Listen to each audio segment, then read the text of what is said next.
आप सभी को मेरा नमस्कार and welcome back to your own channel Dream Dose. As I have promised, हमने प्रॉमिस किया था कि आपके लिए इस तरीके का वीडियो लाया जाएगा। Whether you are preparing for any exam, it doesn't matter, this video is going to super beneficial for all of you. चाहे आप बीपीएससी देने वाले हो, दरोगा देने वाले हो, ईएसआई देने वाला हो, चाहे कोई भी एग्जाम नेशनल लेवल पे देने वाले हो, जो एंशिएंट हिस्ट्री के जो क्वेश्चंस आएंगे मैक्सिमम चांसेस है कि आपको इस वीडियो से देखने के लिए मिलेगा। कोई भी डिस्कशन नहीं होगा, हम वन लाइनर देखेंगे क्योंकि आपको डिटेल में पढ़ा दिया गया है। ठीक है, अब हम यहाँ रिवीजन पर्पस और जो मोस्ट इंपॉर्टेंट फैक्ट्स जो वन लाइनर होते हैं वो हम लोग कवर करेंगे। So welcome back and welcome back again to our own channel Dream Dose, your 1 point solution for your motivation and education. चलिए स्टार्ट करते हैं। If you are new to this channel जरूर सब्सक्राइब करें, ये आपके लिए channel बनाया गया है। ठीक है, सबसे पहले हम लोग बात करते हैं एंशिएंट से स्टार्ट करते हैं। तो इतिहास का पिता किसे कहा जाता है, तो आपको याद रखना है किसे कहा जाता है, तो हेरोडोटस को कहा जाता है। पहिए का आविष्कार कब हुआ था? नवपाषाण काल में। ठीक है, पहिए का जो आविष्कार जो था वो कब हुआ था, तो नवपाषाण काल, that means new stone age में हुआ था। दूसरा क्वेश्चन, ठीक है। तीसरा क्वेश्चन है आपका, आग का आविष्कार कब हुआ था? ठीक है, तो पूरा पाषाण काल में, पैलियोलिथिक एज में जिसको हम लोग बोलते हैं। ठीक है, तो पूरा पाषाण काल में क्या हुआ था? आग का, आप ऐसे याद रख सकते हो, आग लगने से क्या हुआ? पूरा का पूरा जल गया। ठीक है, तो आग का जो आविष्कार हुआ था वो कब हुआ था? तो पूरा पाषाण काल में हुआ था। ठीक है, और जो पशुपालन का जो आरंभ हुआ था, आप याद रखिएगा, ये हुआ था आपका मध्य पाषाण काल में, मतलब मिड स्टोन एज में हुआ था। फिर से एक बार रिवाइज करवा देता हूं इसको, ठीक है, क्योंकि ये वाला पॉइंट्स इंपॉर्टेंट है और आप लोग मिस कर सकते हो। तो याद रखिएगा, पहिया का आविष्कार, पहिया सबसे पहले आया, पहिया। ठीक है, तो न्यू स्टोन एज, नव पाषाण काल। ठीक है, आग का आविष्कार पैलियोलिथिक, या बोल सकते हो आग लगा पूरा का पूरा खत्म, तो पूरा पाषाण काल। उसके बाद पशुपालन, पशुपालन कब हुआ? तो मध्य पाषाण काल या मिड स्टोन एज। ठीक है, भीमटेका, ठीक है, प्रसिद्ध है, आपको पता है भीमटेका जो आपका मध्य प्रदेश में प्रसिद्ध है, गुफा शैली चित्र हेतु। ठीक है, बहुत बार सब क्वेश्चन पूछे देंगे। ठीक है, भीमटेका कहाँ है? तो रायसेना जिला, कहाँ? मध्य प्रदेश में। विश्व का सबसे प्राचीन, ठीक है, और प्रथम अभिलेख है, ये भी आपको पढ़ाया गया था। ठीक है, बोगाचगोई अभिलेख जो कि एशिया माइनर में है। तो आपको पूछा जाएगा कौन सा है सबसे पुराना वाला अभिलेख, तो याद रखिएगा बोगाचगोई अभिलेख। ठीक है, मानव ने सर्वप्रथम प्रयोग किया था, आपको पता है तांबा धातु जो है, मतलब कॉपर जो है, सबसे पहले उन्होंने मतलब यूज किया था। और सबसे पहले पालतू जानवर किसको बनाया था? तो कुत्ता को बनाया था। सिंधु सभ्यता का, ठीक है, जो टाइम पीरियड है कितना है? तो 2500 से लेकर 1750। ये मोस्ट एक्सेप्टेबल डेट है जो एग्जाम में आपको यही मानना है। ठीक है, 2500 से लेकर 1750 तक। ठीक है, सिंधु घाटी सभ्यता क्या है? तो अर्ध ऐतिहासिक काल है, इसको ब्रॉन्ज एज में भी लिया जाता है। ठीक है, तो अर्ध ऐतिहासिक काल, आप ये याद रखो कौन सा है? तो अर्ध ऐतिहासिक काल है। सब क्वेश्चन हजारों बार पूछे गए। ठीक है, सिंधु सभ्यता प्रसिद्ध थी, क्यों? क्योंकि वहां का नगर नियोजन के लिए, आपको पता है कि वहां अर्बनाइजेशन था। ठीक है, तो नगर नियोजन के लिए सबसे इंपॉर्टेंट माना जाता है। सिंधु सभ्यता की लिपि क्या थी? तो भाव चित्रात्मक, मतलब वो लिखते क्या था? तो चित्र के फॉर्म में लिखते थे। इंपॉर्टेंट है, याद रखिएगा, जिसको पढ़ा नहीं गया है। ठीक है, तो भाव चित्रात्मक है।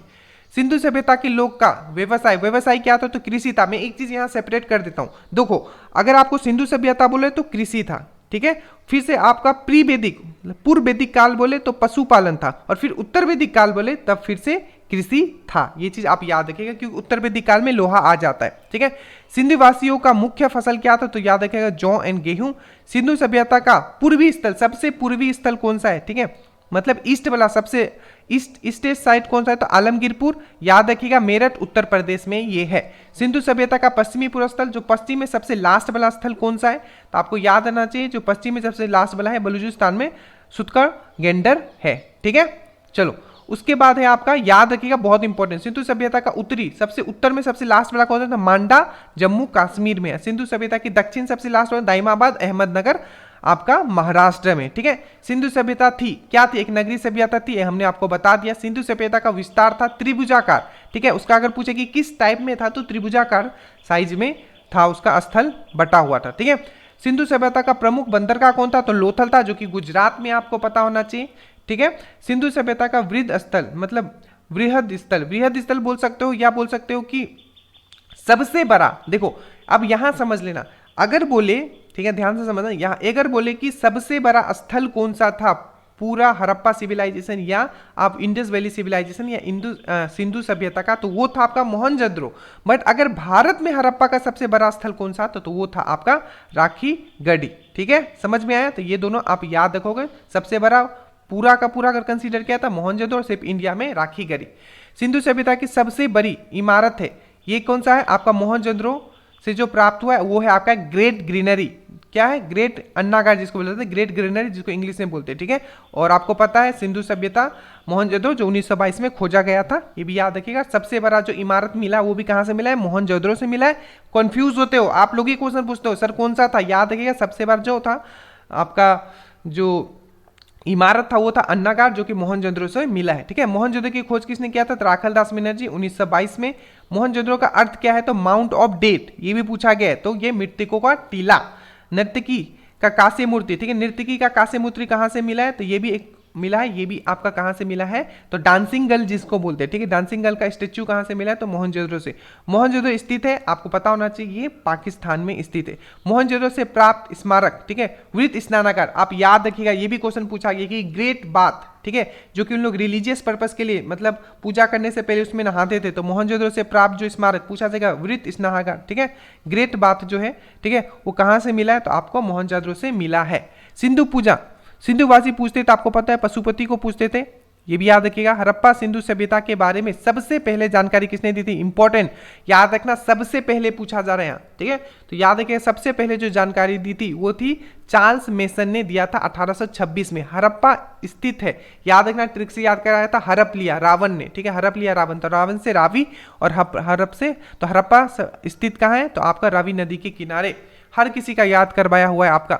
हड़प्पा की खोज किसने की थी? दयाराम साहनी ने, आपको याद होना चाहिए। और पहला याद रखिएगा, पहला जो स्थल खोजा गया था वो यही था 1921 में, किसके द्वारा? दयाराम साहनी के द्वारा। हड़प्पा सभ्यता थी कांस्य युग, दैट मींस ब्रॉन्ज एज। ठीक है, हड़प्पा आपको पीडीएफ दे दिया जाएगा एकदम, अभी बस मेरे साथ एक बार कर लो, नहीं तो आप क्या करते हो, आप लोगों को पीडीएफ दे दिया जाता, आप लोग पढ़ते नहीं हो। ठीक है, तो एक बार मेरे साथ करोगे और मैं ट्रिक से भी चीजें थोड़ा थोड़ा दिमाग में डालते जाऊंगा। हड़प्पाई समाज था, अंत तक देखना है वीडियो। ठीक है, मेहनत हमने एक एक चीज हमने मतलब आपके लिए बुक से स्पेशल हमने छांट के निकाला है। ठीक है, और फिर से पीडीएफ बनाया। तो हड़प्पा समाज था, ठीक है, मातृसत्मात्मक। मातृसत्मात्मक मतलब होता है कि जो यहाँ जो हेड ऑफ द फैमिली जो होता था वो एक ओमेन होती थी। ठीक है, और वही आप आगे देखोगे वैदिक सिविलाइजेशन प्रतिशतात्मक हो जाता है, मतलब फादर जो होता है हेड ऑफ द फैमिली होता है, ये बहुत इंपॉर्टेंट है। ठीक है, तो हड़प्पा समझ लेते हैं मातृशतात्मक। ठीक है, स्वास्तिक चिन्ह देन है, हड़प्पा सभ्यता से स्वास्तिक चिन्ह हमें मिलते हैं। अब याद रखना 837, यही पूछ लेते जाते हैं 837 क्या है? तो कब्रिस्तान है, और ये कहां से मिला है? तो आपका हड़प्पा से मिला है। कैसे याद रखोगे? हड़प लिया रावण ने, क्योंकि रावी नदी के किनारे था, और हड़प के कब्रिस्तान में गाड़ दिया, तो 837 कब्रिस्तान मिला है हड़प्पा से। हड़प्पा के लोग अनभिज्ञ थे, मतलब किस चीज के बारे में उनको नहीं पता था, आपको पता है उनको लोहा के बारे में नहीं पता था। ठीक है, मिट्टी के बर्तन पर प्रयुक्त, जो मिट्टी का बर्तन वहां बनाया जाता था उसमें कौन से रंग से रंगा जाता था? तो याद रखिएगा लाल। मिस्र के राजा कहलाते थे, तो आप याद रखोगे फराओ। याद रखना, मिस्र के राजा को क्या बोलते थे? तो फराओ बोलते थे उन लोग। चावल के साक्ष्य, ये भी याद करवाए, चावल के साक्ष्य कहां से मिला? थाली में चावल, तो लोथल थल थाली। ठीक है, और रंग रंग के चावल आते हैं आजकल, तो रंगपुर, तो लोथल एवं रंगपुर से क्या चावल के साक्ष्य मिले हैं, इंपॉर्टेंट है। जुते हुए खेत, खेत बागान लगाओगे तो बागान कालीबंगा, जुते हुए खेत, तो जुते हुए खेत कहां से मिले? कालीबंगा से। कालीबंगा का अर्थ क्या होता है? तो याद रखना, मोहनजोदड़ो का अर्थ क्या होता है? Mount of debt. ठीक है, उसी तरीके से कालीबंगा का अर्थ क्या होता है? काले रंग की चूड़ियां जो होता है, इसका अर्थ होता है। मेसोपोटामिया आधुनिक नाम जिसका इराक है। ठीक है, दो नदियों के बीच की भूमि है, ये भी आप याद रखिएगा। मतलब मेसोपोटामिया मतलब क्या होता है, अर्थ क्या होता है इसका पूछा जाए तो दो नदियों के बीच की भूमि को हम लोग मेसोपोटामिया बोलते हैं। वैदिक सभ्यता का काल क्या था? तो याद रखिएगा, देखो आपने क्या बता 2500 से 1750 क्या था आपका? Indus valley civilisation. अब याद रखना 1500 से लेके, इसे आपको ऐसे पढ़ाया हुआ है 1500 से 600 आपका वैदिक काल, जिसमें कि 1500 से लेके 1000 तक पूर्व वैदिक काल और 1000 से लेके 600 तक आपका उत्तर वैदिक काल। ठीक है, ये याद रखना। आर्यों की जानकारी मिलती है ऋग्वेद से, याद रखना बहुत इंपॉर्टेंट क्वेश्चन है, पूछा जाए कि आर्यों की जो आपकी जानकारी मिलती है कहां से मिलती है? तो ऋग्वेद से। ठीक है, वैदिक काल में किस जानवर को अघन्य, ठीक है, ना मारे जाने योग्य किसको बताएगा? और आपको पता था कि जो वैदिक काल जो होता है, स्पेशली में पूर्व वैदिक काल का बोला हुआ, जो सबसे अमूल्य कुछ था तो वो गाय ही था। ठीक है, इसलिए गाय को अघन्य बोला गया। तो पूछा जाएगा अघन्य किसको बोला जाता है? तो गाय को बोला जाता है। ऋग्वैदिक काल में, ठीक है, आजीवन ठीक है, अवित करने वाले महिलाओं को कहा जाता था। जो मतलब महिलाएं, ठीक है, जो अविवाहित रहती थी, ठीक है, उनको क्या कहा जाता? तो वही बोला है कि ऋग्वेदिक काल में आजीवन में, ठीक है, मतलब पूरा जीवन में जो अविवाहित रहती है उसको अमूजा कहा जाता था। ठीक है, क्या बोला? अमूजा कहा जाता। आर्य भारत आए थे 1500 ईसा पूर्व में आए थे, इसलिए माना जाता है कि बहुत सारे देन है, ठीक है, कि आर्य का मतलब जो वैदिक सभ्यता है किसके द्वारा बसाया गया, ठीक है, पर आर्यों के बारे में बोला जाए तो 1500 ईसा पूर्व में आए थे। आर्य पहले आए थे, आपको याद रखेगा, पंजाब और अफगानिस्तान में बसे थे। आर्यों का मूल निवास क्या था? तो याद रखेगा सेंट्रल एशिया से, ठीक है, आए थे। उसके बाद आर्यों का मुख्य व्यवसाय क्या था? याद रखिएगा, मुख्य व्यवसाय पशुपालन एवं कृषि था। आर्यों की भाषा और पीने वाला पेय पदार्थ क्या था? तो भाषा था, आपको याद रखना है, संस्कृत, और जो पीने वाला जो पीते थे होते उनको बोलता था सोमरस। आर्यों का प्रिय पशु देवता, याद रखिएगा, प्रिय पशु क्या था? याद रखना, यहाँ घोड़ा है उनका प्रिय पशु, याद रखिएगा, ठीक है, और देवता क्या था? तो इंद्र था उनका। आर्यों का समाज था प्रीतिसात्मक, ठीक है, प्रीति प्रधान यहाँ लिखा हुआ, मैंने प्रीतिसात्मक बोल दिया। मैंने क्या बोला था? जब उत्तर वैदिक मतलब जब वैदिक काल में आ जाएंगे तो वहाँ जो हेड ऑफ द फैमिली कौन होता था? पिता होता था, तो प्रीति प्रधान बोला जाता है। ठीक है, वेदों व वेदांगों की संख्या क्या है? वेद 4 है और वेदांग जो है हमारे 6 हैं। सबसे प्राचीन वेद कौन सा है? ऋग्वेद, जिसमें सूक्त 1028 है।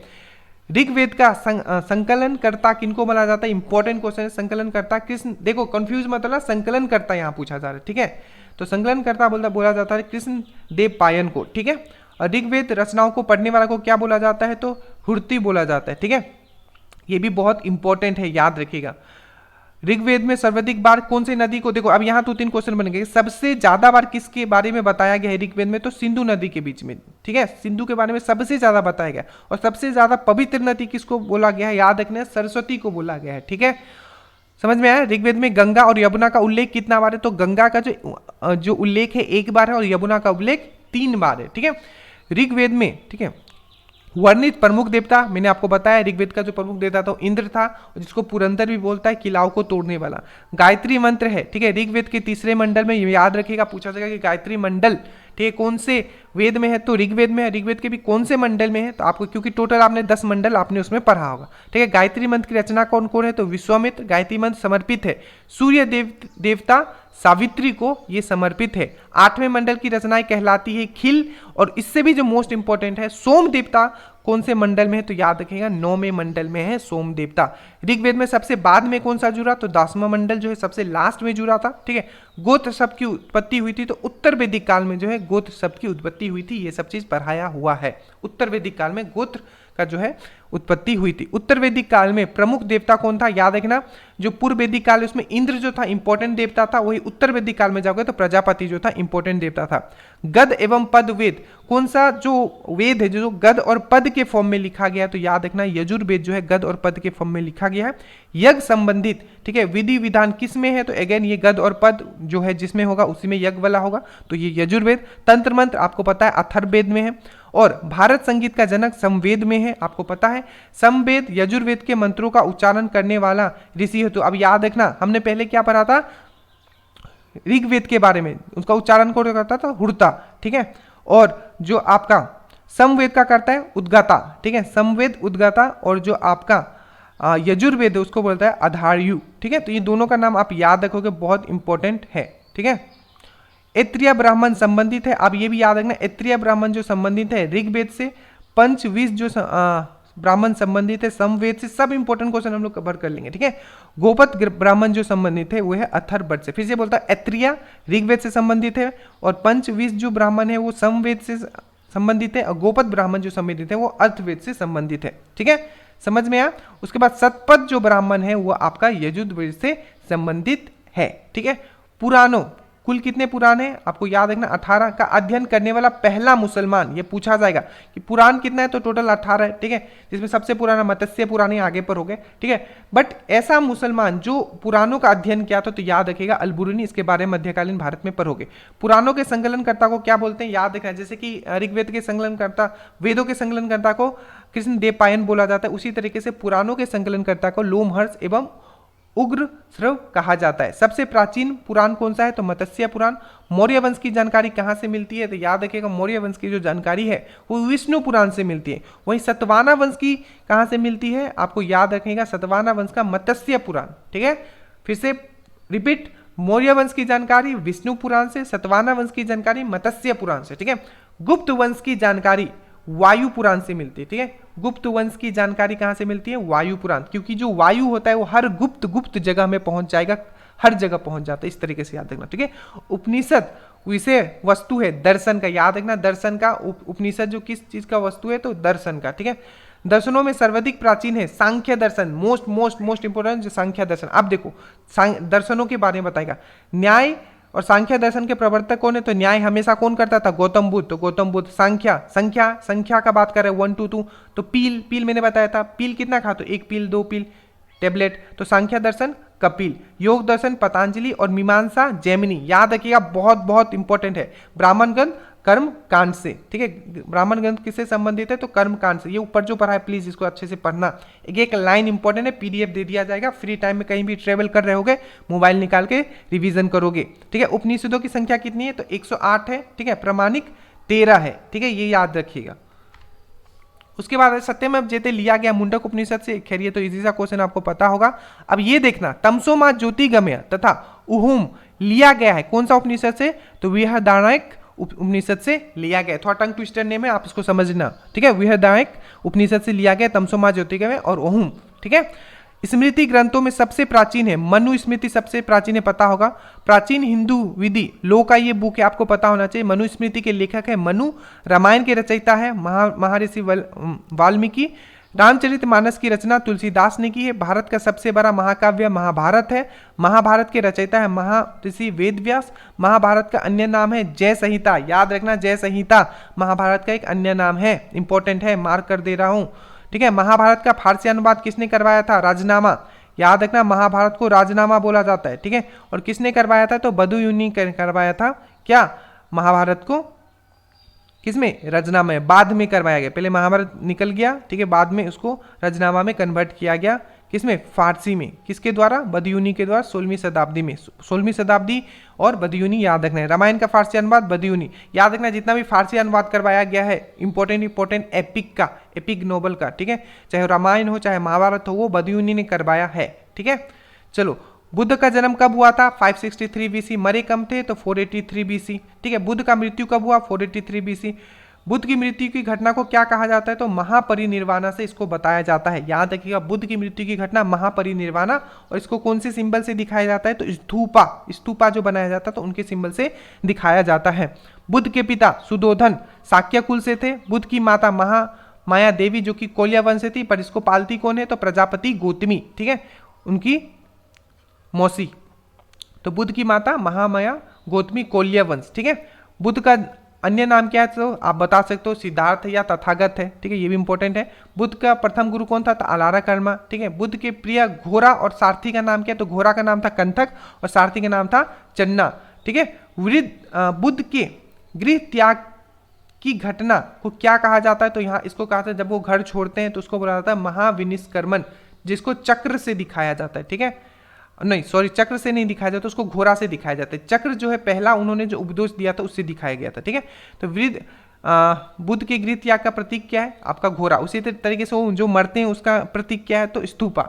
बुद्ध का प्रथम प्रवचन कहलाया धर्म चक्र परिवर्तन। इसको आप ये जो सारनाथ में देते हैं पहला उपदेश, और इसको चक्र से दिखाया जाता है, उसका प्रतीक चक्र है, ठीक है।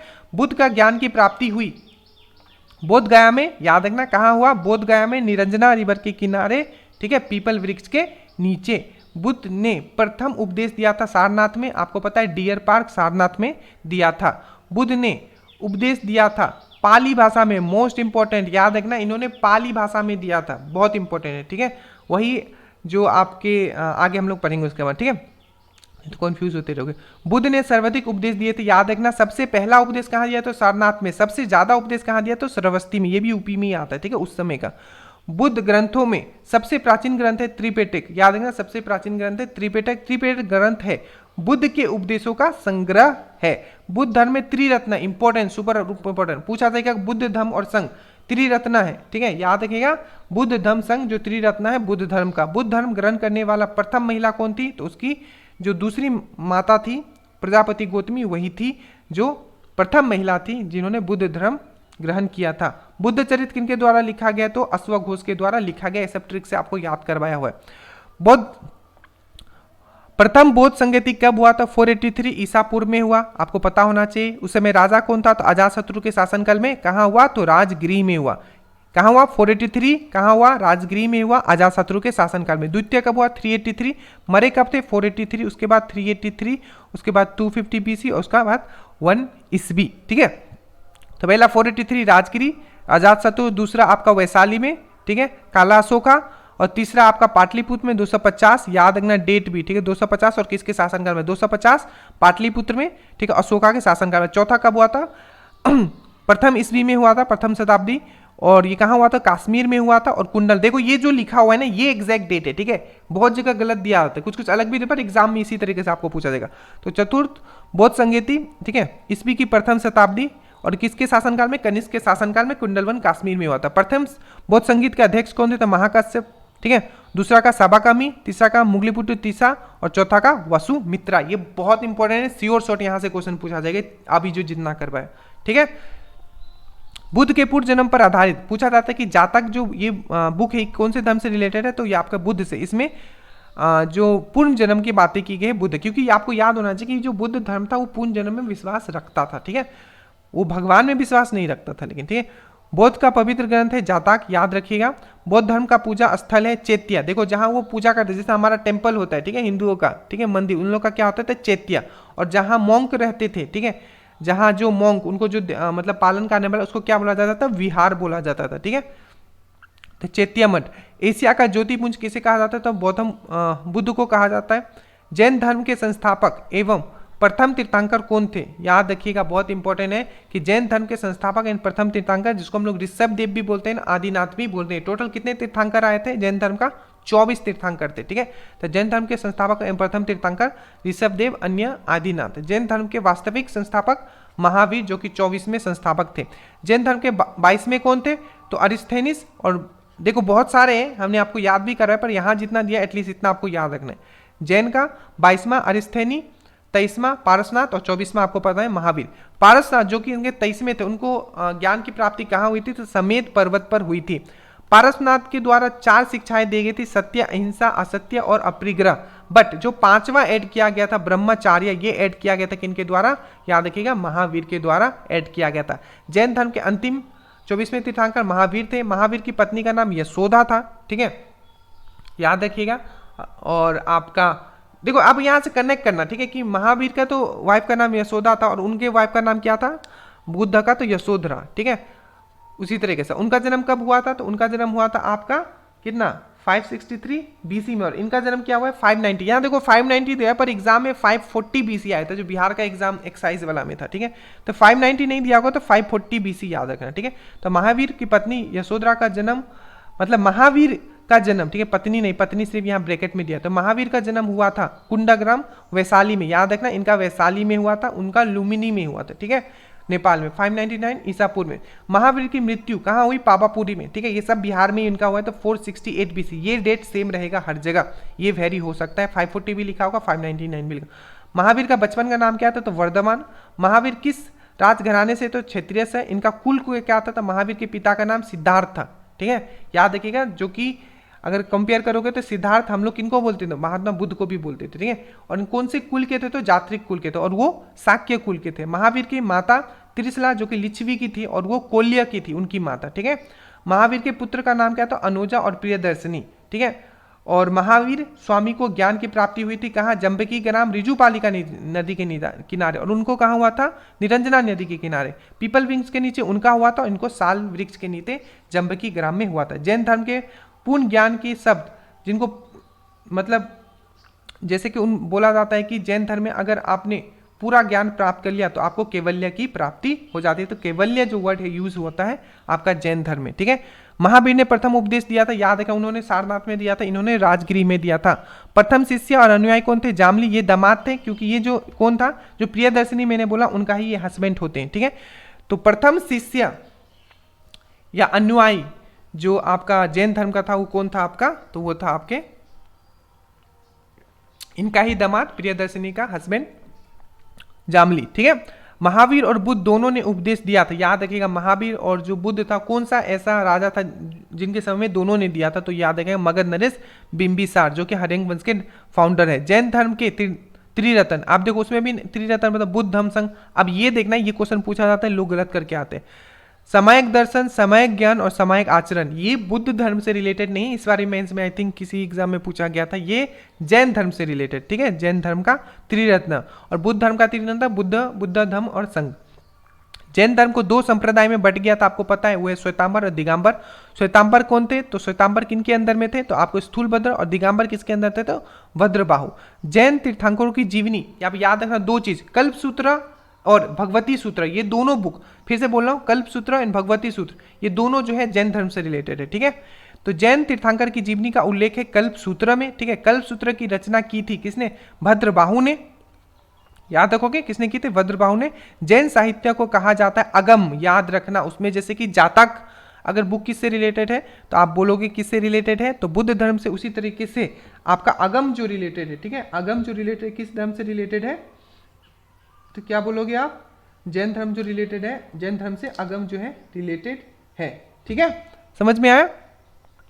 प्रथम जैन सभा, अब याद रखना वहां 483 बीसी से स्टार्ट हुआ था, इनका दो सभा होता है, ठीक है, दो जैन काउंसिल होता है, एक होता है 300 में ईसापुर में और एक होता है 512 ईस्वी में, ठीक है, 512 ईस्वी में। तो पहला जो होता है आपका पाटलिपुत्र में होता है स्थूलभद्र की अध्यक्षता में, जो कि श्वेतांबर का फाउंडर होता है, ठीक है। और दूसरा जो होता है ये होता है आपका वल्लभी में, ठीक है, ये होता है देवधरी के शासन मतलब अध्यक्षता में होता है। तो ये दोनों याद है, पहला कहाँ हुआ आपका पाटलिपुत्र में स्थूलभद्र के समय में, और दूसरा जो हुआ 512 में वल्लभी में देवधरी श्रवण के अध्यक्षता में, दोनों याद रखोगे, ठीक है। ये पूछा जाएगा, गलत नहीं करना है। आजीविका पंथ, अभी एक नया रिलीजन होता है, पंथ का प्रवर्तक कौन था, तो ये भी पूछा गया, मखली गोशाला, ठीक है, मखली गोशाला जो था आजीविका पंथ का प्रवर्तक था।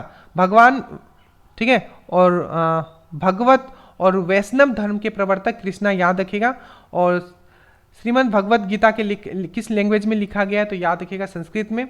भक्ति आंदोलन का प्रारंभ किनके द्वारा किया गया था, भक्ति आंदोलन का प्रारंभ तो अलवर संतों ने स्टार्ट किया था, ठीक है। अब देखो ये जो भक्ति आंदोलन, ये सब हमने आपको नहीं पढ़ाया, ठीक है, बट अभी जितना बता रहा हूँ उतना ही करना, बाकी सब चीज आपको पढ़ाया हुआ, ठीक है। मैं बता दूंगा कि क्या चीज आपको नहीं पढ़ाया। भक्ति आंदोलन का प्रारंभ अलवर संतों ने, और सूफी संतों का आंदोलन जो 9वीं शताब्दी में स्टार्ट हुआ था, ये भी आप याद रखोगे, ठीक है। इस्लाम धर्म के संस्थापक हजरत मोहम्मद साहब कब जन्म हुआ था, तो 1560 में मक्का में, ठीक है, और मरे कहाँ थे, तो मदीना में, ठीक है। तो हजरत मोहम्मद साहब को ज्ञान की प्राप्ति 517 ईस्वी में उन्होंने, मतलब 517 ईस्वी में उन्होंने जन्म लिया, ठीक है, मक्का में। 660 ईस्वी में उन्होंने हीरा नामक गुफा में ज्ञान की प्राप्ति की। हिजरी संवाद को उन्होंने, मतलब जैसे कि क्या होता है शाखा संवाद, इस सब सुने, उसी तरह हिजरी संवाद होता है, उन्होंने कब स्टार्ट किया था, तो 622 में। और मोहम्मद साहब की मृत्यु हो जाती मदीना में 632 में। याद रखिएगा कुछ फैक्ट्स जो आपको पूछे जा सकते हैं। उनके अधिकारी को खलीफा कहा जाए, अगर खलीफा आपको याद हो तो, अगर आपने नॉन कॉपरेशन मूवमेंट पढ़ा होगा, ठीक है, तो उस समय तुर्की में खलीफा हटा दिया जाता है, तब फिर मुस्लिम, ठीक है, कनेक्ट कर लेना इन चीज़ों को, ठीक है। इसलिए हम इस्लाम धर्म का पवित्र ग्रंथ कुरान है, ठीक है। ईसाई धर्म का संस्थापक ईसा मसीह, ईसाई धर्म का प्रमुख बाइबल, और ईसा मसीह का जन्म हुआ था 4 ईसापुर में, याद रखना, बेथलेहम, ये भी पूछा गया, बेथलेहम में हुआ था 4 ईस्वी में। ईसा मसीह को सूली पर चढ़ाया गया था, याद रखिएगा, कब, 33 ईस्वी में रोमन गवर्नर पोटियस के द्वारा। फारसी धर्म का संस्थापक पैगंबर जरथुरुस्ट, ठीक है, याद रखिएगा, बहुत इंपॉर्टेंट है।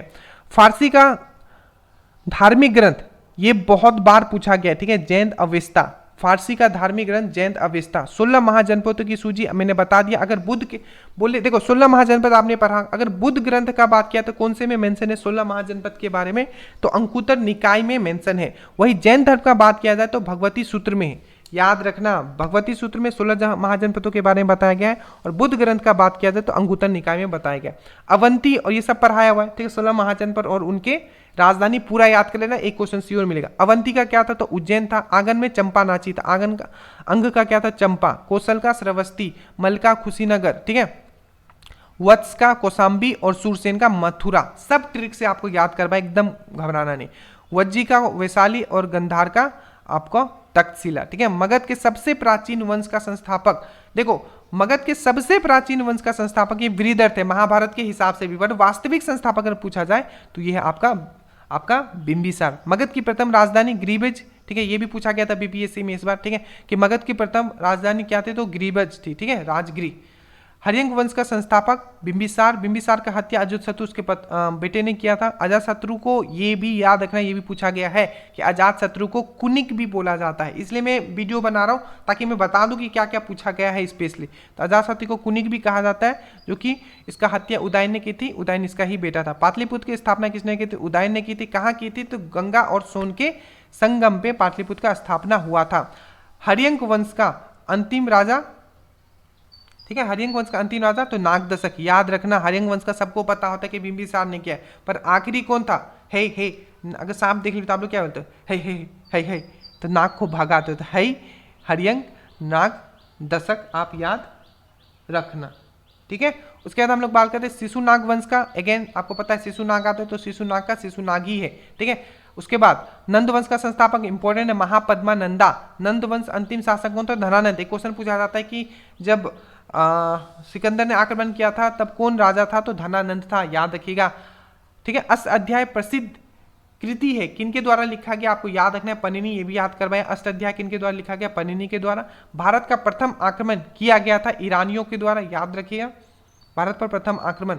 उसके बाद भारत पर प्रथम सफल आक्रमण आपको पता है डेरियस प्रथम के द्वारा किया गया था, ठीक है, 1516 ईस्वी, प्रथम सफल आक्रमण। और ऐसे बोलो प्रथम आक्रमण तो ईरानियों के द्वारा, ठीक है। भारत पर आक्रमण करने वाला पहला हिंद यूनानी कौन था, तो ये था आपका हिंद यूनानी, ये था आपका सिकंदर। 326 बीसी में किया गया था, आपको पता है। बैटल ऑफ हिडस्पस आपने पढ़ा होगा, ठीक है, जो पोरस और इसके बीच में होता है। तो सिकंदर के पिता का नाम था फिलिप, और सिकंदर का जन्म कब हुआ था, देखो आक्रमण कब किया, 526 बीसी में, जन्म कब हुआ, 356 बीसी में। और धनानंद इसके समकालीन थे, ये मैंने बता दिया। सिकंदर की मृत्यु कब हुई थी, देखो 326 में उसने आक्रमण किया, 327 में उनका डेथ हो गया। कहाँ हुआ था, याद रखना, बेबीलोन में हुआ था। सिलिकस निकेटर था सिकंदर का सेनापति, जिसको वो छोड़ के जाता है, ठीक है। सिकंदर का गुरु कौन था, तो अरुस्तु। और घोड़ा का नाम उनका क्या था, याद रखना, सिकंदर का तो बुका फेला, ठीक है। सिकंदर और पोरस के बीच का युद्ध जो कि 326 बीसी में हुआ था, 326 बीसी में हेडाइपस या झेलम या वितिस्ता का युद्ध कहा जाता है। याद रखना, झेलम का ही जो ऋग्वेदिक, मतलब झेलम को ही पहले जो ऋग्वेदिक काल में वितस्ता बोला जाता था, ये भी पूछा गया है, ठीक है। मौर्य वंश का संस्थापक चंद्रगुप्त मौर्य। और मौर्य वंश की प्रचलित मुद्रा पूछा जाता है, पन मुद्रा कौन से शासन में था, तो याद रखना, पन मुद्रा मौर्य वंश की प्रचलित मुद्रा थी। सुदर्शन झील का निर्माण किसने करवाया था, याद रखना, चंद्रगुप्त मौर्य ने करवाया था। चंद्रगुप्त के जैन धर्म की दीक्षा किससे ली थी, तो भद्रबाहु, ये वही भद्रबाहु है, ठीक है। मैंने क्या बताया था, स्थूलभद्र और भद्रबाहु, दो हमने पढ़ा ना, तो दो भागों में बढ़ जाता था। भद्रबाहु से ही जैन धर्म की शिक्षा ली थी, मतलब क्या, चंद्रगुप्त मौर्य जो जैन धर्म को मानता था। तो चंद्रगुप्त मौर्य के गुरु एवं महामंत्री थे चाणक्य, पता है। चाणक्य के अन्य नाम विष्णुगुप्त, कौटिल्य भी इनको बोला जाता है। कौटिल्य का अर्थशास्त्र पता, अर्थशास्त्र किसके ऊपर बुक है, कौटिल्य ने जो लिखा है तो राजनीति के ऊपर है। भारत का, अब ये याद रखना, ठीक है, भारत का मैकियावेली किन्हें कहा जाता है, तो चाणक्य को मैकियावेली कहा जाता है। मुद्रा रक्षक किसने लिखा है, तो विशाखा दत्ता। चंद्रगुप्त मौर्य के दरबार में आने वाला प्रसिद्ध यूनानी कौन था, मेगास्थनीज, आपको पता है, जो बुक इंडिका लिखा, और मेगास्थनीज सेलिकस निकेटर के द्वारा भेजा जाता है। मेगास्थनीज था सेलिकस निकेटर का राजदूत, और सेल्यूकस को पराजित कब किया था चंद्रगुप्त मौर्य में, ये भी पूछा गया, याद रखना, 305 ईसा पूर्व, ठीक है, बीसी 305 ईसा पूर्व में सेलिकस निकेटर को पराजित किया था चंद्रगुप्त मौर्य ने। चंद्रगुप्त मौर्य की मृत्यु हुई थी 298 ईसा पूर्व में, कहाँ, श्रवणबेलगोला कर्नाटका में। उपवास के कारण ही हुआ था, भूख से अपने आप को उन्होंने मार लिया था। श्रवणबेलगोला में गुम्तेश्वर, ये भी पूछा गया है, श्रवणबेलगोला में जो गुम्तेश्वर की विशाल प्रतिमा को बनवाया गया, किसने बनवाया, तो चामुंड राय ने 1983 में।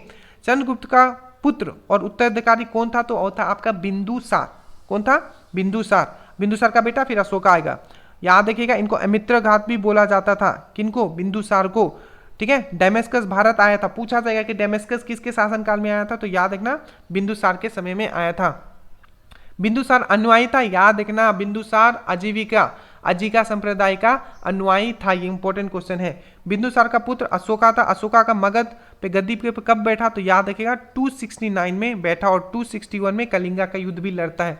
तो मगध का गद्दी पे कब बैठा, 269 ईसा पूर्व में।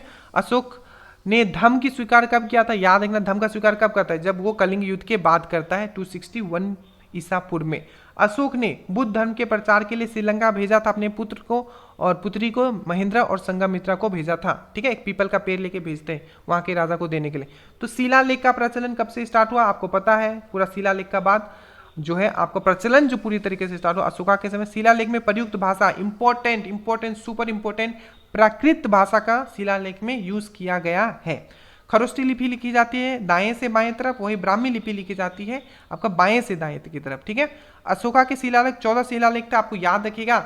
और इसको सब प्रथम खोजा था, यहाँ पढ़ने का बात नहीं किया जा रहा है। अगर खोजने का बात किया कि सबसे पहले किसने खोजा था, तो 1750 में थेलर ने, ठीक है। किसने? टीथ पेन थेलर ने खोजा था। और पढ़ा किसना था?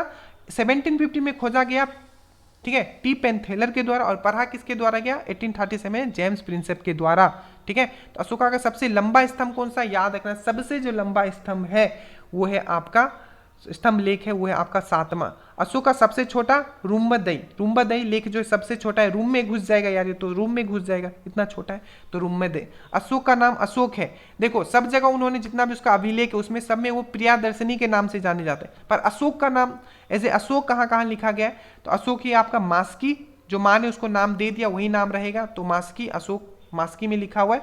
और गुजरात जो मध्य प्रदेश में इस अभिलेख में इनका नाम, तो बस 2 ऐसे अभिलेख है जहां इनका नाम एज ए अशोक लिया गया, एक है आपका मास्की और एक है आपका गुजरात, ठीक है, अभिलेख जो कि मध्य प्रदेश में और मास्की आंध्र प्रदेश में, ठीक है।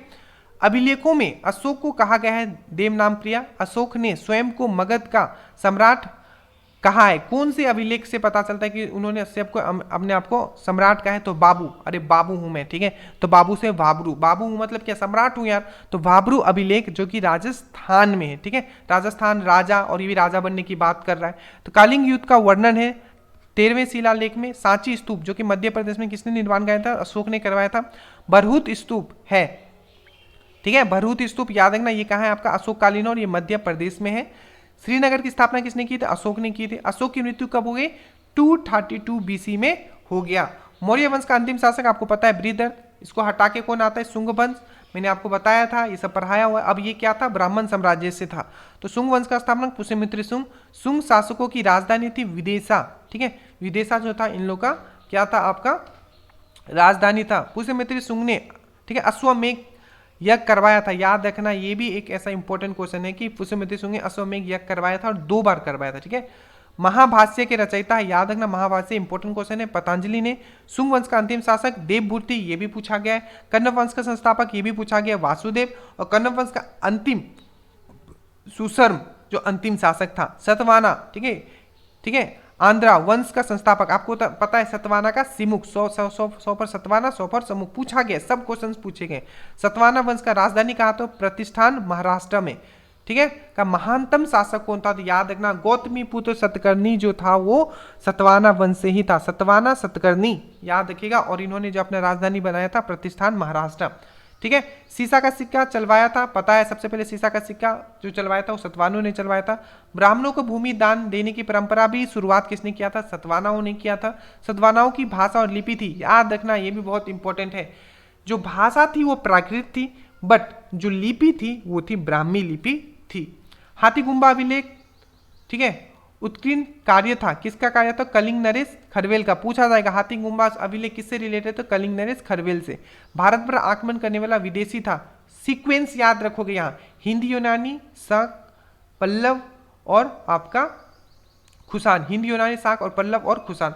भारत में सर्वप्रथम सोने के सिक्के, अब यहाँ समझ लेना, सर्वप्रथम सोने का सिक्का किसने चलवाया? तो याद रखिएगा हिंद यूनानियों ने, इंडो ग्रीक ने करवाया। बट अगर पूछा जाए कि सबसे प्योर सोने का सिक्का किसने चलवाया? तो खुशानों ने। और सबसे ज्यादा सोने का सिक्का किसने चलवाया? तो गुप्त वालों ने, ठीक है, गुप्त वंश में। तो भारत में आने वाला प्रथम, ठीक है, यवन कौन था? तो डेमेट्रियस था, ठीक है। प्रमुख हिंदी यूनानी शासक मिनांडर, मिनांडर के बारे में आपने पढ़ा होगा, प्रमुख हिंदी यूनानी शासक। मिनांडर को हराया था पुष्यमित्र शुंग, इंपॉर्टेंट क्वेश्चन है, ठीक है। मिनांडर को किसने हराया था? तो आपको पुष्यमित्र शुंग ने हराया था। मिलिंद पानो ग्रंथ है, आपको पता है, इसमें नागसेन और मिनांडर का कन्वर्सेशन लिखा गया। तो मिलिंद पानो ग्रंथ की रचना नागसेन ने की है। यूनानियों के बाद भारत आया था, साका आया था, देख लो, यूनानियों के बाद कौन आया था? साका आया था। साको का सबसे प्रतापी शासक रुद्रदमन था, साको का सबसे प्रतापी शासक रुद्रदमन था। सुदर्शन झील जो कि किसने बनवाया था, चंद्रगुप्त मौर्य, उसका जीर्णोद्धारण मतलब रिकंस्ट्रक्शन, उसको अच्छा से रिपेयर किसने किया, तो रुद्रदमन जो कि आपका शाखा डायनेस्टी से था। संस्कृत में जारी पहली अभिलेख, याद रखना ये भी क्वेश्चन पूछा गया है, ठीक है, कि रुद्रदमन द्वारा जो गिरनार का अभिलेख है वो कौन से मतलब लैंग्वेज में लिखा गया, तो याद रखें वो संस्कृत में लिखा गया था। संस्कृत में जारी पहला अभिलेख जूनागढ़ या गिरनार का अभिलेख है, रुद्रदमन द्वारा जारी है, ठीक है। खुसान वंश का संस्थापक, ठीक है, खुसान वंश का संस्थापक कौन है, तो कुजुल कटपीसेस पूछा जाएगा। ये खुसान वंश का प्रसिद्ध शासक कनिष्क है, पता है, ये भी मेंस में इस बार पूछा गया था कि कनिष्क का पहली राजधानी, ऐसे नहीं था कि पहली राजधानी, सीधा पूछा होता कि कनिष्क का राजधानी कहाँ था, ऑप्शन में पुरुषपुर था, याद रखिएगा। और कनिष्क का और कुषाणों का दूसरी राजधानी मथुरा, याद रखिएगा। कनिष्क के दरबार में था, याद रखना, मैंने आपको ट्रिक से याद किया, कनिष्क कन्नी काटता है किससे, नागार्जुन, ठीक है, नाग देख लिए तो कन्नी काटोगा। अश्वघोष, अश्वा मतलब क्या होता है आपका घोड़ा, घोड़ा को अगर देख लिए जोर से आते हुए कन्नी काटोगे। कुछ कुछ अपने मित्रों से भी कन्नी काटो, और चरखा, चरखा अगर स्पीड में है तो उससे भी कन्नी काटोगे। तो ये जितने भी थे, नागार्जुन, अश्वघोष, वासुमित्र और चरक, ठीक है, जिसने चरक संहिता लिखा है वो कनिष्क के शासनकाल में थे, आपको इतना याद रखना है, ठीक है। आयुर्वेद के जनक माना जाता है चरक को, आयुर्वेद के जनक किनको माना जाता है, तो चरक को माना जाता है, ये चीज आप याद रखोगे, ठीक है। भारत का आइंस्टाइन नागार्जुन को कहा जाता है, शून्यवाद का प्रवर्तक नागार्जुन को कहा जाता है, सिल्क मार्ग को आरंभ कराया था, ठीक है, कनिष्क ने कराया था। संघ संवाद चलवाया, याद रखना, संघ संवाद, अब याद रखना, संघ संवाद 78, ठीक है, ईस्वी में आया था, ठीक है, 78 ईस्वी में आया था। किसने चलाया था, कनिष्क ने चलाया था, ठीक है। राष्ट्रीय कैलेंडर आधारित है संघ संवत पे, और संघ संगत किसने चलवाया था, तो खुसान ने चलवाया था, मतलब कनिष्क ने चलवाया था 78 ईस्वी में। वहीं विक्रम संवाद जो है ये 58 ईसा पूर्व, बीसी, 58 बीसी, तो संघ संवाद 78 और आपका विक्रम 58, ठीक है। गंधार शैली फली फूली है खुसान के शासनकाल में, ठीक है। शुद्ध सोने का सिक्का किसने चलाया था, मैंने अभी बता दिया, खुसान ने। प्राचीनतम सिक्के, जो सबसे प्राचीनतम सिक्के उसको क्या कहते हैं, तो आहत सिक्के कहते हैं, ये भी आप याद रखोगे, आहत सिक्के, ठीक है। खुसान वंश अंतिम शासक कौन था, तो वासुदेव, याद रखना, वासुदेव आपने ऊपर भी पढ़ा है, ठीक है। देखो खुसान वंश का अंतिम शासक आपने पढ़ा वासुदेव, और आपने क्या पढ़ा था कि जो, ठीक है, कर्ण वंश का जो संस्थापक था, ये पूछा जाएगा, ठीक है, तो ये भी वासुदेव ही उनका नाम था, ठीक है। गुप्त वंश का संस्थापक आपको पता है श्रीगुप्त, ठीक है। गुप्त वंश का वास्तविक संस्थापक आपको पता है चंद्रगुप्त प्रथम, ठीक है। और आपको गुप्त संवाद जो कि चंद्रगुप्त वन ने चलवाया, आप देखो गुप्त संवाद 319 ईस्वी, तो आपने क्या पढ़ा, 3 पढ़ा, पहला आपने पढ़ा 78 ईस्वी, ठीक है, ये किसने चलाया था, तो खुसानों ने चलाया था, कनिष्क ने, ठीक है। तो ये है आपका कौन सा, तो ये था आपका शाका संवाद, ठीक है। देखो यहाँ मैंने अभी करवाया ना आपको, ठीक है, शाका संवाद। उसके बाद आपने पढ़ा विक्रम संवाद 58, और आपने क्या पढ़ा यहाँ अभी देखो गुप्त संवाद, ठीक है, 309 ईस्वी में, तो ये किसने चलाया था, चंद्रगुप्त, ये भी इस बार मेंस में पूछा गया था, ठीक है। चंद्रगुप्त प्रथम का उत्तराधिकारी कौन था, तो याद रखना चंद्रगुप्त वन जो किसका पिताजी थे, तो वो थे आपके समुद्रगुप्त के, और समुद्रगुप्त का जो बेटा होता है सबसे महान होता है वो होता है आपका चंद्रगुप्त द्वितीय, जिसको हम लोग विक्रमादित्य भी बोलते हैं। सिक्कों पर वीणा बजाते हुए, ठीक है, स्थित है, इसने सिक्का एक निकाला था जिसमें जो वीणा बजाते हुए ये दिखा गया था, ठीक है। तो सिक्कों पर वीणा बजाते स्थित है समुद्रगुप्त, ठीक है। भारत का नेपोलियन समुद्रगुप्त को कहा जाता है। समुद्रगुप्त का दरबारी कवि, yes important, super important, Harisena था, जिसने प्रयाग प्रस्ती लेख भी लिखा है, याद रखिएगा कि समुद्रगुप्त का दरबारी कवि हरिसेन, प्रयाग प्रस्ती लेख रचना हरिसेन ने किया है, याद रखिएगा। जिससे हमें किसका जानकारी मिलता है, तो समुद्रगुप्त के बारे में जानकारी मिलता है। समुद्रगुप्त का उत्तराधिकारी कौन था, चंद्रगुप्त द्वितीय। चंद्रगुप्त द्वितीय को हम लोग विक्रम आदित्य भी बोलते हैं, याद रखिएगा। ने दूसरी राजधानी पाटलिपुत्र बनाया था, ठीक है। प्रथम मतलब पाटलिपुत्र, दूसरा किसको बनाया था, तो उज्जैन को बनाया था, ठीक है। मेघदूत, कुमार संभव रचना, ये सब कालिदास का आपको पता है। गीत गोविंद, जयदेव, ये जयदेव जो है ये जो सेन वंश के संस्थापक आएंगे उनके शासनकाल में था ये, ठीक है। आगे पर हो गए, तो गीत गोविंद किसने लिखा है, तो जयदेव ने लिखा है। पंचतंत्र किसने लिखा है, तो विष्णु शर्मा ने लिखा है। प्राचीनी चीन बौद्ध यात्री फाहियान, इंपॉर्टेंट क्वेश्चन है, कब आया ये भी पूछा जाता है। तो फाहियान जो आया था वो आया था आपका चंद्रगुप्त द्वितीय के काल में, 5वीं शताब्दी में। सर्वाधिक स्वर्ण मुद्रा किसने चलाई, ये भी मैंने आपको बता दिया, गुप्त काल में, ठीक है। चांदी का सिक्का को सर्वप्रथम चलवाया था, याद रखना, ये भी इंपॉर्टेंट है कि चांदी का सिक्का को सर्वप्रथम चलाया था किसने, तो चंद्रगुप्त द्वितीय ने, ठीक है। शासकों पर विजय पाने के बाद, जब जो शाकों पे जब उन्होंने विजय पाया था तब उन्होंने चांदी का सिक्का सर्वप्रथम, तो पहला बार जो चांदी का सिक्का चलाया गया था वो गुप्तों के द्वारा चलाया गया था चंद्रगुप्त द्वितीय के शासनकाल में, शाकों के ऊपर विजय पे, ठीक है। महरौली में स्थित, ये क्वेश्चन देखो आप, महरौली में स्थित राजेंद्र के लोहा स्तंभ को बनवाया है, याद रखिएगा, राजचंद्र के लोहे को स्तंभ बनाया चंद्रगुप्त द्वितीय ने बनवाया। चंद्रगुप्त द्वितीय का उत्तराधिकारी जो चंद्रगुप्त द्वितीय था उसका उत्तराधिकारी कौन होगा, कुमारगुप्त। नालंदा विश्वविद्यालय किसने बनाया, याद रखिएगा विश्वगुप्त ने बनवाया। नालंदा विश्वविद्यालय को ध्वस्त किसने किया था, बख्तियार खिलजी, जो कि मोहम्मद गौरी का सेनापति था, ठीक है।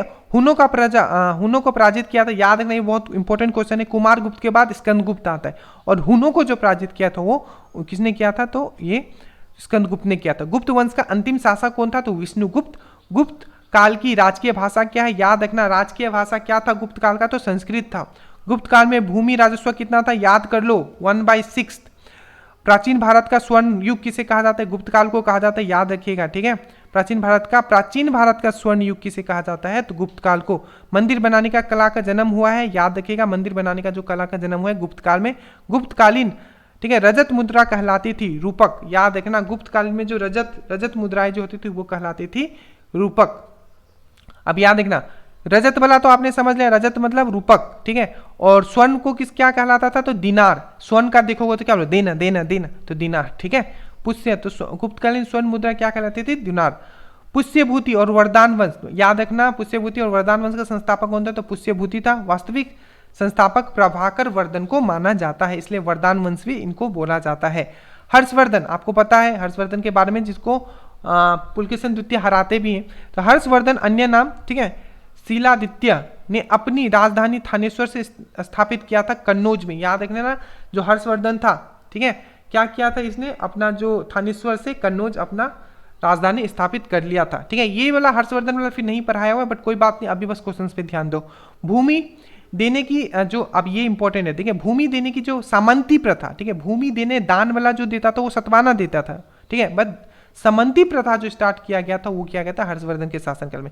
चीनी यात्री, important, super important, Xuanzang, H for Xuanzang और एच फॉर हर्षवर्धन। तो चीनी यात्री ह्योनसेंग भारत आया था हर्षवर्धन के शासनकाल में, याद रखना, वो जो फाहियान आया था वो 5वीं ईस्वी में आया था, और ये 606 ईस्वी में आया था। आपने आप यहाँ पढ़ा होगा, देखो 5वीं शताब्दी में आया था, ठीक है, और ये 606 ईस्वी में आया था शासनकाल में, ठीक है। चीनी यात्री ह्वेनसांग भारत हर्षवर्धन के शासनकाल में आया था। ह्वेनसांग के द्वारा लिखित पुस्तक CU की पूछा गया, याद रखना ये भी है। और देखो अभी जो यहाँ बोलने जा रहा हूँ, यात्रियों में राजकुमार, नीति का पंडित और शाक्य मुनि किसे कहा जाता था, ये भी ह्वेनसांग को कहा जाता था, ठीक है। किंग ऑफ ट्रेवलर भी इनको बोला जाता था, ठीक है, यात्री, वही लिखा हुआ हिंदी में। यात्रियों के में राजकुमार, नीति का पंडित और शाक्य मुनि किसे कहा जाता था, ह्वेनसांग को। हर्षवर्धन का दरबारी कवि कौन था, वानभट्टा। हर्षचरित एवं कादम्बरी के रचयिता है आपके हर्षवर्धन के दरबारी कवि वानभट्टा, और हर्षचरित एवं कादम्बरी के रचयिता वानभट्टा। और हर्षवर्धन प्रत्येक 5 वर्ष में, ये भी कुछ पूछा गया, ठीक है, कि हर्षवर्धन कौन था जो हर 5 वर्ष में धार्मिक सम्मेलन करता था प्रयाग में, याद रखना, हर्षवर्धन करता था। हर्षवर्धन के काल में भू राजस्व कितना था, याद रखना, इसमें भी 1/6 था, और गुप्त काल में भी 1/6 था। पुलकेशिन द्वितीय ने हर्षवर्धन को 634 ईस्वी में पराजित किया था नर्मदा नदी के तट पे, ये याद रखना इंपॉर्टेंट है, ठीक है। भारत का अंतिम हिंदू शासक सम्राट कौन था, हिंदू सम्राट, याद रखना, भारत का अंतिम हिंदू सम्राट हर्षवर्धन। संगम युग, अब साउथ इंडिया में आ जाता है। अब यहाँ से जो साउथ इंडिया वाला आप नहीं पढ़े हो, बस आप ध्यान देना यहाँ, ठीक है। संगम युग, नहीं, संगम युग मैंने आपको पढ़ा के रखा है, संगम, सुल्लभ, टुल्लुक, ठीक है, वो वाला मैंने आपको पढ़ा है, वो मध्यकालीन भारत वाला, ठीक है, एंसेंट वाला नहीं पढ़ा है। तो संगम युग का महान शासक, याद रखना, संगम युग का जो महान शासक था वो था आपका कारिकाल, ठीक है। प्रथम एवं द्वितीय संगम कहाँ हुआ था, ठीक है, तो ये हुआ था मदुरई में, और जो तीसरा जो हुआ था ये हुआ था कपाटापुरम में हुआ था, ठीक है। चोल राज्य का प्रमुख शासक करिकाल, याद रखना, चोल राज्य का प्रमुख शासक करिकाल। वो चोल से बहुत क्वेश्चन पूछे जाते हैं, ठीक है। पुरी के जगन्नाथ मंदिर, ठीक है, नगर शैली में जो बना हुआ है, उसके किसने निर्माण किया था, अनंत वर्मन, ठीक है, चोटगंगा, क्योंकि ये गंग वंश से, ठीक है, अनंत वर्मन चोटगंग ने बनाया था, कौन सा, जगन्नाथ, जो कि आपका पुरी में स्थित है। भुवनेश्वर में जो लिंगराज मंदिर है ये किसने बनवाया था, तो ये राजा ययति केसरी ने बनवाया था, सोमवंश के, ठीक है, सोमवंशी राजा ययति केसरी। प्लीज इसको याद रखना, फिर से बता रहा हूँ, जगन्नाथ मंदिर जो पुरी में है इसको बनाया था अनंत वर्मन, जो कि गंग वंश से थे, मतलब गंगा वंश से थे। और जो लिंगराज था जो भुवनेश्वर में है उसको केसरी ने बनवाया था, जो कि सोमवंशी थे। कोणार्क मंदिर ये भी नरसिंह देव वर्मन प्रथम ने बनवाया था, ठीक है, जिसको कोणार्क मंदिर को हम लोग क्या बोलते हैं, ब्लैक पकोडा भी बोलते हैं, ठीक है, ब्लैक पकोडा भी बोलते हैं। तो नरसिंह देव वर्मन ने बनवाया था 13वीं शताब्दी। पांड्य वंश के संस्थापक कौन थे, ठीक है, पांड्य वंश की राजधानी तो मदुराई, और आपको पल्लव वंश का संस्थापक अगर पूछा जाए, ये वहां वही लिखा गया जो इंपॉर्टेंट है, ठीक है, पूछा जाए कि पांड्य वंश की राजधानी क्या थी, मदुराई, और पल्लव वंश का संस्थापक कौन था, तो सिंह विष्णु था, ठीक है। पल्लव वंश की राजधानी कांचीपुरम, ठीक है, और जहां यहाँ कांची लिखा हुआ है जो कि तमिलनाडु में है। महाबलीपुरम के, ये सुपर इंपॉर्टेंट है, पूछा गया बहुत बार, महाबलीपुरम के रथ मंदिर जिसको सप्त पकोड़ा, देखो ये एक ब्लैक पकोड़ा होता है जिसको कोणार्क मंदिर को कहा जाता है, और ये आपका सप्त पकोड़ा, ठीक है, ये जो है आपका पल्लव शासक नरसिंह वर्मन प्रथम ने करवाया था, ठीक है। तो पूछा जाए सप्त पकोड़ा या महाबलीपुरम के रथ का मंदिर किसने बनवाया, तो पल्लव शासक, ठीक है, नरसिंह वर्मन प्रथम ने बनाया। कांची के कैलाश मंदिर तथा महाबलीपुरम के तट मंदिर, कांची के कैलाश मंदिर तथा महाबलीपुरम के तट मंदिर किसने बनवाया, तो नरसिंह वर्मन प्रथम ने, द्वितीय ने बनवाया, ठीक है, समझ में आया। नरसिंह देव वर्मन प्रथम ने क्या बनवाया था, ये डिफरेंट है, ठीक है, तो नरसिंह देव वर्मन द्वितीय ने बनवाया कांची कि देखो ये सब 2-3 बार देखोगे, एक बार में क्लियर नहीं होगा, मैं सिंपली बता देता हूँ, ठीक है। जो साउथ इंडिया वाला पार्ट है 2-3 बार देखोगे क्लियर हो जाएगा, पीडीएफ आपके पास है।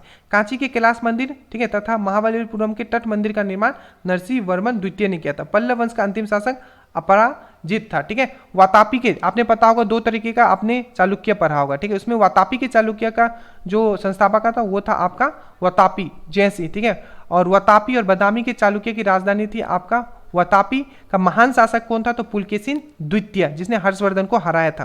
पुलकेशिन द्वितीय से संबंधित जानकारी मिलती है आपको पता है ऐहोल अभिलेख से, जो कि रवि कीर्ति के द्वारा किया गया था, ठीक है। पुलकेशिन द्वितीय को हराया था नरसिंह वर्मन प्रथम ने हराया था, ये भी इंपॉर्टेंट है, ठीक है।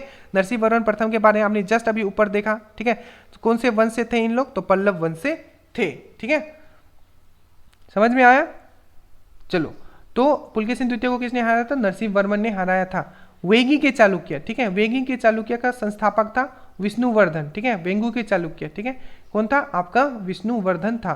उसके बाद होयसल वंश का संस्थापक था, सॉरी ये देख लो एक बार, वेंगी के चालुक्य का संस्थापक विष्णुवर्धन था, और होयसल वंश का संस्थापक विष्णुवर्धन था, ठीक है। होयसल वंश की राजधानी थी ये आपका द्वार समुद्रम, ये भी पूछा गया है, ठीक है, द्वार समुद्रम। द्वार समुद्रम का एक बार ये मैं चेक कर लूंगा, ठीक है, यहाँ होयसल वंश की राजधानी थी, ये पूछा गया है, ठीक है, क्वेश्चन में डायरेक्टली मुझे पता है, तो ये है आपका होयसल वंश की राजधानी थी आपका द्वार समुद्र। द्वार समुद्र का अन्य नाम क्या था, हेलीबीड, और जो कि कर्नाटका में है, ठीक है। होयसल वंश का अंतिम शासक बलाल 3 और राष्ट्रकूट, अब ये भी इंपॉर्टेंट, जहां मैं टिक मार रहा हूं समझ लो बहुत इंपॉर्टेंट है, ठीक है। राष्ट्रकूट वंश का संस्थापक दंतीदुर। राष्ट्रकूट वंश की राजधानी माइनखेट, ये भी पूछा गया, ठीक है। और एलोर या एलिफेंटा का निर्माण किसने करवाया था, तो राष्ट्रकूटों ने करवाया था। और अजंता एवं एलोरा का गुफा महाराष्ट्र में है, और एलोरा के कैलाश मंदिर, ठीक है, द्रविड़ शैली में कहा जो में है, मतलब उसको बनाया गया है, का निर्माण करवाया था राष्ट्रकूट शासकों कृष्ण प्रथम ने करवाया था एलोरा के कैलाश मंदिर का, ठीक है। उसके बाद हम लोग आते हैं राष्ट्रकूट वंश का अंतिम शासक कृष्ण तृतीय। कल्याणी के चालुक्य वंश की संस्थापक तेलव द्वितीय थे, याद रखना, इसमें आप कंफ्यूज हो गए, कालिनी का मतलब वातापी के चालुक्य और कालिनी के चालुक्य में, तो ध्यान से पढ़ लेना इसको, ठीक है। कल्याणी के चालुक्य के वंश की स्थापना तेलव द्वितीय ने, राजधानी मान्यखेट थे, ठीक है। मिताक्षर इंपॉर्टेंट क्वेश्चन है, मिताक्षर के रचनाकार कौन है, तो विज्ञानेश्वर। चोल वंश के संस्थापक विजाले, सुपर इंपॉर्टेंट, चोल वंश के संस्थापक विजाले। विजाले की राजधानी तंजोर, ठीक है, या तंजोर जिसको बोलो। चोल वंश का प्रमुख शासक राजा राज प्रथम, इंपॉर्टेंट। तंजोर के, ये भी क्वेश्चन पूछा गया, तंजोर के विदेश्वर, ठीक है, या राजा राजेश्वर, एग्जाम में पूछा जाएगा विदेश्वर, या राजा राजेश्वर के शिव मंदिर का निर्माण किसने किया था, राजराज प्रथम ने। ये भी पूछा गया कि तंजोर के विदेश्वर मंदिर जो उसका किसने बनवाया, तो राजा राज प्रथम ने। नटराज की कांस्य मूर्ति चोल काल को डिपिक्ट करता है, ये भी याद रखिएगा। मंदिर निर्माण कला में विमन शैली, याद रखना, विमन शैली चोल वंश के शासन में आया था। और गंगे गोटा चोल, ये किसको कहा जाता है, ये भी याद रखना, तो राजेंद्र प्रथम को गंगे गोटा चोल कहा जाता है। चोल वंश का अंतिम शासक राजेंद्र तृतीय था। देखो जो साउथ इंडिया वाले आप लोग नहीं पढ़ा होगा, ठीक है, कोई बात नहीं, आप इसको 2-3 बार पढ़ो, ठीक है, कम से कम क्वेश्चंस आपके बन जाएंगे, उसके बाद डिटेल में पढ़ाएंगे। पल वंश का संस्थापक, ठीक है, गोपाला, ठीक है, पाल वंश का संस्थापक गोपाला। और पाल वंश का प्रतापी शासक धर्मपाल, जिसने आपको पता है विक्रमशिला यूनिवर्सिटी का फॉर्मेशन किया था, तो याद रखना विक्रमशिला विश्वविद्यालय भागलपुर धर्मपाल के द्वारा ही रखा गया था। पाल वंश का अंतिम शासक मदन लाल। और हिंदी में अपने अभिलेख, ये भी बहुत इंपॉर्टेंट है, ठीक है, हिंदी में अपने अभिलेख उत्कीर्ण करने वाला प्रथम राजवंश सेन वंश। और सेन वंश का अंतिम शासक लक्ष्मण सेन, ये याद रखना, ये भाग जाते हैं, ठीक है। और बंगाल का अंतिम हिंदू शासक लक्ष्मण सेन, बंगाल का हिंदू, ठीक है, याद रखना, बंगाल का हिंदू यहाँ बोला, पहले आपने हर्षवर्धन, वो क्या पड़ा, पूरे भारत में था, ठीक है। तो लक्ष्मण सेन के दरबार के विद्वान थे जयदेव, मैंने अभी बताया जयदेव, ठीक है, और जयदेव ने ही गीत गोविंद लिखा है, ठीक है। हर्ष का दरबारी कवि, ये भी बहुत इंपॉर्टेंट है, हर्षा का जो दरबारी कवि कौन था, तो ये कल्हण था, ठीक है, जो कि हर्ष चरित्र भी लिखा है। कश्मीर के इतिहास के बारे में की जानकारी मिलती है, आपको याद रखना, कल्हण का रचयिता, कल्हण ने एक बुक लिखा था जिसका नाम था रजत रंगिनी से। गुज्जर प्रतिहारा वंश का संस्थापक, अगेन बहुत इंपॉर्टेंट है, गुज्जर प्रतिहारा नागभट्ट। दिल्ली नगर की स्थापना तोमर नरेश अंगपाल ने किया था, ठीक है। दिल्ली बहुत ही इंपॉर्टेंट अंग है भारत का, ठीक है, अंगपाल, तो दिल्ली नगर की स्थापना तोमर अंगपाल ने किया था। 1194 ईस्वी में चंदावर का युद्ध, आपको पता है चंदावर का युद्ध, मोहम्मद गौरी जिसमें जयचंद को हरा देता है, याद रखिएगा। चौहान वंश का संस्थापक वासुदेव, चौहान वंश का अंतिम शासक जिसमें पृथ्वीराज चौहान आपने पढ़ा, तो इसमें तृतीय, चौहान वंश का अंतिम शासक पृथ्वीराज तृतीय। पृथ्वीराज चौहान का राज्य कवि, याद रखिएगा, पृथ्वी चांद, मैंने आपको बताया था, चांद बरदई इन्होंने बुक लिखा था, ठीक है, तो चांद बरदई, ठीक है। पृथ्वीराज चौहान का जो राज्य कवि था वो चांद बरदई था, पृथ्वी चांद, ठीक है। पृथ्वीराज रासो चांद बरदई ने पृथ्वी चांद, मैंने इस तरीके से आपको याद करवाया था, ठीक है। चलिए 1 2 ज़्यादा नहीं, अब इसको हम लोग इतना फिनिश कर लेंगे, उसके बाद आप लोग पीडीएफ से इसको फिर से अच्छे से पढ़ोगे, ठीक है। पृथ्वीराज चौहान ने मोहम्मद गौरी को हराया था 1191 के तराई के युद्ध में, पर फिर से नेक्स्ट वाला जो था उसमें वो हार जाता है, ठीक है। चंदेल वंश का संस्थापक, ठीक है, आपका नानुक था, ये भी पूछा गया, चंदेल वंश का जो संस्थापक कौन था, तो नानुक था। खुजराहो के मंदिर का निर्माण चंदेलों ने करवाया, ठीक है। चंदेल वंश का सबसे प्रतापी शासक यशो बर्मन, याद रखिएगा। चंदेल वंश का आखिरी शासक परमल, ठीक है। सोलंकी वंश का संस्थापक मूलराज प्रथम, याद रखना, सोलंकी वंश का संस्थापक मूलराज प्रथम। सोलंकी वंश के प्रमुख शासक भीम प्रथम, इंपॉर्टेंट है, इसके शासनकाल में मोहम्मद गौरी अटैक करता है, ठीक है। मोहम्मद गौरी तो मोहम्मद गजनी के बाद आएगा, ठीक है। मोहम्मद गौरी तो कब आएगा, जब वो पृथ्वीराज चौहान से लड़ेगा, ठीक है। यहाँ मोहम्मद गजनी जो है भीम प्रथम के शासनकाल में पढ़ाया हुआ है ऐसे, ठीक है। मोहम्मद गजनी ने सोमनाथ मंदिर पर आक्रमण किया था भीम प्रथम के शासनकाल में। दिलवारा के प्रसिद्ध जैन मंदिर को बनवाया था भीमराव प्रथम ने, याद रखना, बिमल शाह ने, मतलब जो दिलवारा का जो टेम्पल है वो बिमल शाह ने बनवाया था, ठीक है, जो कि सोलंकी वंश के एक क्या थे, आपके मंत्री थे, जो कि भीम प्रथम के समय में। सोलंकी वंश का अंतिम शासक भीम द्वितीय। मेवाड़ की राजधानी चित्तौड़ में विजय स्तंभ किसने बनवाया, तो राणा कुंभा ने बनवाया, ठीक है, 1448 में, बहुत बार ये पूछा गया राणा कुंभा, ठीक है। महाराणा संगा ने इब्राहिम लोदी को पराजित किया था, याद रखना, खतौली का युद्ध बहुत इंपॉर्टेंट है, 1518 में खतौली का युद्ध, जिसमें इब्राहिम लोदी को हराया था, किसने हराया था, महाराणा संगा ने। अरबों ने भारत पर पहला आक्रमण किया था मोहम्मद बिन कासिम के नेतृत्व में। भारत पर आक्रमण करने वाला प्रथम मुस्लिम कौन था, मोहम्मद बिन कासिम, 1712। अरबों ने सिंध पर विजय पाया था, आपको पता है, मोहम्मद बिन कासिम। उसके बाद अरब जहाँ जो दाहिर जो राजा होता है उसको वो हटाता है। जजिया कर का प्रचलन किया था, सबसे पहले जजिया कर का जो प्रचलन आया था वो मोहम्मद बिन कासिम के द्वारा, जो नॉन मुस्लिम थे उसके ऊपर लगाया गया था। भारत पर प्रथम तुर्की आक्रमण मोहम्मद गजनी, ठीक है, कौन था, मोहम्मद गजनी, जो पहला तुर्की आक्रमण था, ठीक है। उसके बाद अल्तबगिन, सुबतगिन, गजनी, ये सब पढ़े हुए, ठीक है। मोहम्मद गजनी ने भारत पर हमला किया था, ठीक है, तो 17 बार किया था, ठीक है, और पहला जो किया था वो 1000 ईस्वी में किया था, ठीक है। मोहम्मद गजनी द्वारा सोमनाथ मंदिर, पता है, जो भीमा वन के समय में इस पे अटैक करता है वो, और वो बहुत इंपॉर्टेंट है ये भी, ठीक है, सोमनाथ मंदिर के बाद 1025 में करता है, ठीक है। मोहम्मद गजनी का अंतिम भारतीय आक्रमण कौन था, 1027 में, जिसमें वो जाठों से लड़ता है, उसके बाद उसका अंत भी हो जाता है, ठीक है। सुल्तान उपाधि इंपॉर्टेंट है, सुल्तान उपाधि कारण मतलब धारण करने वाला, याद रखना, प्रथम शासक कौन था, पूछा जाएगा कि सुल्तान उपाधि धारण करने वाला प्रथम शासक कौन था, तो वो था आपका मोहम्मद गजनी। मोहम्मद गजनी के दरबार में थे फिरदौसी, याद रखना, बहुत इंपॉर्टेंट है, फिरदौसी और उतापी बहुत इंपॉर्टेंट है, बहुत बहुत बहुत जिसमें कि आप देखोगे किताबुल यामनी और तारीख यामनी, जैसे यामनी आए, याद रखना, इसको किसने लिखा था, आपका उतापी ने लिखा था, कंफ्यूज मत करना एल्बुरुनी से आगे जाके, ठीक है। किताबुल यामनी और किताबुल तारीख यामनी ये उतापी के द्वारा लिखा गया था, ठीक है। मोहम्मद गजनी की मृत्यु होती है 1030 में, ठीक है। शाहनामा किसने लिखा है, फिरदौसी ने लिखा है फारसी में। एल्बुरुनी, ठीक है, भारत में आया था मोहम्मद गजनी के साथ 11वीं शताब्दी में, याद रखिएगा, और ये पहला था जिसने किसने पुराणों का अध्ययन किया था, ये भी मैंने आपको बताया। पुराणों का अध्ययन करने वाला प्रथम मुसलमान। पुस्तक किसने बुक लिखा था, किताबुल हिंद, ये भी याद रखिएगा।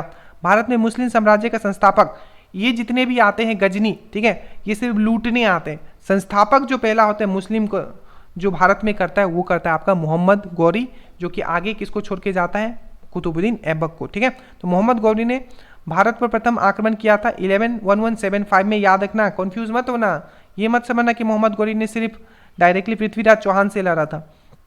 पहला जो उसने आक्रमण किया था 1175 में, ठीक है, वो मुल्तान पे किया था। और दूसरा जो उसने किया था मोहम्मद गौरी का भारत में पहला पराजय जो हुआ था वो याद रखना भीमा द्वितीय ने पराजित किया था 1178 में। इसमें किया फिर से 1191 में फिर से हारेगा। देखो 1191 में तराइन के प्रथम युद्ध में मोहम्मद गौरी को पृथ्वीराज चौहान ने हराया था, बट 1192 की तराइन की द्वितीय युद्ध में मोहम्मद गौरी ने हराया था किसको, पृथ्वी, दूसरा में वो जीत जाता, ठीक है, क्योंकि जयचंद उसको हेल्प कर देता है। और वही जयचंद को फिर 1194 में कौन हरा देता है, मोहम्मद गौरी हरा देता है, ठीक है, ये भी याद रखिएगा। मोहम्मद गौरी की हत्या 15 मार्च 1206 में हो गया था, इसीलिए 1206 में फिर से कुतुबुद्दीन ऐबक किसका फॉर्मेशन करता है, मध्यकालीन भारत में आप पढ़ोगे, वो करता है स्लेव डायनेस्टी का। 1194 में चंदावार युद्ध में मोहम्मद गौरी ने हराया था, मोहम्मद गौरी की हत्या हो गई, ठीक है, ये चीज आपने पढ़ लिया। दिल्ली सल्तनत का संस्थापक कौन था, तो कुतुबुद्दीन ऐबक, मोहम्मद गौरी का दास था, ठीक है, स्लेव था उसका। दिल्ली सल्तनत का वास्तविक संस्थापक कौन था, तो इल्तुतमिश। इल्तुतमिश को क्या बोला जाता था, स्लेब ऑफ स्लेब, गुलामों का गुलाम, क्योंकि किसका गुलाम था आपका, ये ऐबक का गुलाम था। और ऐबक किसका गुलाम था, मोहम्मद गौरी का गुलाम। 10 मामलुक वंश का स्थापन कब हुआ, पूछा गया, याद रखना 1206 में। दिल्ली सल्तनत की प्रथम राजधानी लाहौर थी, ठीक है, लाहौर से राजधानी दिल्ली लाया गया था इल्तुतमिश के द्वारा। गुलामों का गुलाम कहा जाता था इल्तुतमिश के द्वारा। कुतुब मीनार का निर्माण कराया गया था, शुरुआत कराया गया था किसके द्वारा, आपका कुतुब मीनार का निर्माण पूरा जो कराया गया था वो इल्तुतमिश के द्वारा, पर शुरुआत जो किया गया था वो कुतुबुद्दीन ऐबक के द्वारा। कुतुबुद्दीन का निर्माण किया गया था किसके याद में, तो बख्तियार काकी की स्मृति में किया गया था, ठीक है। So thank you so much. PDF आपको दे दिया जाएगा इसी तरीके से आपका मध्यकालीन Bharat, but again I am telling ये उनके लिए है जो एक बार अच्छे से डिटेल में पढ़ चुके, ठीक है, ये उनके लिए है जो फास्ट रिवीजन करना चाहते हैं। पीडीएफ के लिए व्हाट्सएप और टेलीग्राम लिंक नीचे दिया होगा। जय हिंद। अगर आपको अच्छा लग रहा है प्लीज इसको शेयर जरूर कीजिए ताकि सब तक पहुंच पाए। जय हिंद।